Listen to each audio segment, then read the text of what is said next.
Breaking news, Indonesia menemukan cadangan emas terbesar sepanjang sejarah. Selamat datang di laporan khusus. Bayangkan jika suatu pagi dunia dikejutkan oleh sebuah kabar yang mengubah peta ekonomi global. Indonesia dikabarkan menemukan cadangan emas terbesar sepanjang sejarah manusia. Seperti apa dampaknya? Mari kita simak skenario berikut ini. Awalnya semua tampak seperti aktivitas eksplorasi biasa. Sebuah tim geologi yang melakukan penelitian di wilayah terpencil Indonesia menemukan tanda-tanda kandungan mineral yang tidak biasa. Hasil pengukuran awal menunjukkan adanya potensi emas dalam jumlah yang sangat besar. Temuan itu kemudian dikirim ke laboratorium untuk dianalisis lebih lanjut.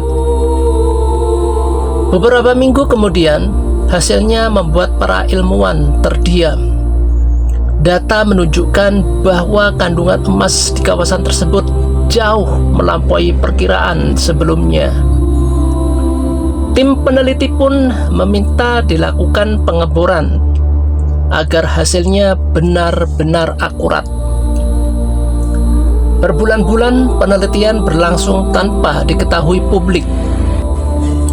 Pemerintah membentuk tim gabungan yang terdiri dari para ahli geologi, ekonomi, hingga pakar lingkungan untuk memastikan bahwa seluruh proses berjalan sesuai standar. Ketika hasil akhirnya diumumkan, dunia langsung bereaksi. Dalam skenario ini, Indonesia disebut memiliki cadangan emas yang menjadi salah satu yang terbesar yang pernah ditemukan manusia. Media internasional segera menurunkan laporan khusus. Saluran televisi dunia menyiarkan perkembangan dari Indonesia hampir sepanjang hari. Harga emas di pasar global mulai berfluktuasi. Para analis mencoba menghitung bagaimana penemuan tersebut dapat memengaruhi perekonomian dunia. Negara-negara besar mulai mengirim utusan. Mereka ingin mengetahui apakah Indonesia akan mempercepat penambangan atau justru membatasi produksinya demi menjaga kestabilan pasar. Di dalam negeri, masyarakat menyambut kabar itu dengan rasa bangga sekaligus penuh harapan. Banyak yang membayangkan bahwa kekayaan alam tersebut dapat mempercepat pembangunan. Namun, para pakar segera mengingatkan bahwa menemukan cadangan besar hanyalah langkah awal. Yang jauh lebih penting adalah bagaimana mengelolanya. Sejarah telah menunjukkan bahwa banyak negara kaya sumber daya belum tentu berhasil menjadi negara maju. Kuncinya terletak pada tata kelola yang baik, transparansi, pendidikan, inovasi, dan pembangunan manusia. Dalam skenario ini, pemerintah memilih langkah yang hati-hati. Penambangan dilakukan secara bertahap. Sebagian besar hasilnya tidak langsung dijual dalam bentuk mentah. Sebaliknya, Indonesia membangun industri pengolahan di dalam negeri agar nilai tambahnya dinikmati masyarakat sendiri. Pendapatan negara meningkat. Dana tersebut kemudian diarahkan untuk memperkuat pendidikan, layanan kesehatan, pembangunan infrastruktur, penelitian, dan pengembangan teknologi. Di berbagai daerah, jalan baru mulai dibangun, pelabuhan diperluas, sekolah dan rumah sakit mendapat fasilitas yang lebih baik, universitas memperoleh dukungan untuk mengembangkan riset. Anak-anak muda Indonesia mulai menciptakan berbagai inovasi baru. Tidak hanya sektor pertambangan yang berkembang, industri, manufaktur, teknologi, dan energi ikut tumbuh karena investasi semakin meningkat. Kepercayaan dunia terhadap Indonesia pun semakin kuat, namun tantangan tidak pernah hilang. Aktivitas pertambangan yang terlalu besar dapat membawa dampak terhadap lingkungan jika tidak diawasi dengan baik.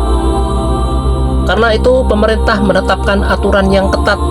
Setiap kegiatan eksploitasi wajib memperhatikan kelestarian hutan, sungai, dan kehidupan masyarakat sekitar. teknologi ramah lingkungan menjadi syarat utama. Para pakar internasional memuji pendekatan tersebut. Indonesia dinilai berusaha menyeimbangkan pertumbuhan ekonomi dengan perlindungan alam. Di forum-forum internasional, nama Indonesia semakin sering disebut. Banyak negara ingin menjalin kerjasama. Investor berdatangan, perusahaan teknologi membuka kantor baru. Lembaga penelitian membangun kemitraan dengan universitas di Indonesia. Ekonomi nasional tumbuh semakin kuat, nilai tukar menjadi lebih stabil, lapangan kerja bertambah, pendapatan masyarakat meningkat. Namun para ekonom kembali mengingatkan bahwa kekayaan alam tidak boleh menjadi satu-satunya andalan. Suatu saat cadangan tambang dapat habis. Karena itu hasil pengelolaannya harus digunakan untuk membangun sumber daya manusia yang unggul. Jika pendidikan maju, teknologi berkembang, dan inovasi terus tumbuh, maka manfaat kekayaan alam dapat dirasakan hingga puluhan bahkan ratusan tahun ke depan. Menjelang akhir tahun, sebuah konferensi ekonomi digelar. Indonesia menjadi pusat perhatian. Dalam pidato pembukaannya, seorang ekonom mengatakan, kekayaan terbesar suatu bangsa bukan hanya emas yang tersimpan di dalam tanah, melainkan kemampuan rakyatnya mengubah kekayaan itu menjadi kesejahteraan yang berkelanjutan.